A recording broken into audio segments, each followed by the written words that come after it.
آئندہ 2 ماہ کے لیے شرح سود 22% پر برقرار ہے۔ گورنر اسٹیٹ بینک نے مہنگائی میں کمی کی نوید سنا دی ہے۔ جمیل احمد کہتے ہیں درآمدات سے پابندی ختم کر دی، اگلے سال کی جی ڈی پی گروتھ 2 سے 3% رہنے کی توقع ہے۔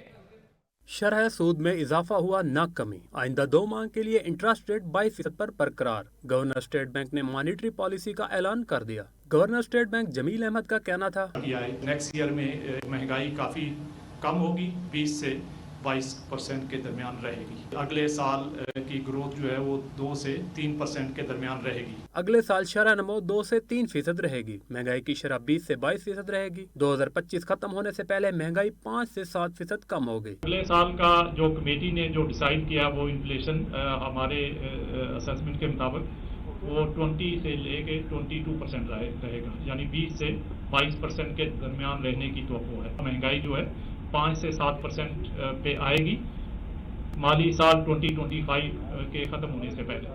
گورنر اسٹیٹ بینک نے بتایا امپورٹ پر آج تمام پابندیاں ہٹا لی گئی ہیں۔ درآمدات کے لیے مارجن کی شرط بھی ختم کر دی گئی تھی۔ اس وقت امپورٹ آزاد ہے۔ ہم نے آلریڈی جو ہے وہ امپورٹ ریسٹرکشن ساری وہ وڈرا کر لی ہیں۔ 23 جون کو ہم نے سرکولر ایشو کیا تھا جس میں کہ جو امپورٹس کے اوپر ہم نے پہلے ریسٹرکشن لگائی ہوئی تھی۔ مانیٹری پالیسی کا اعلان کرتے ہوئے گورنر اسٹیٹ بینک نے کہا ری پیمنٹس میں کچھ قرضے رول اوور ہوں گے۔ حکومت نے فائنانسنگ کے لیے ان فلوز انتظامات کیے ہیں۔ زر مبادلہ کے ذخائر دسمبر میں بہتر اور جون میں مزید بہتر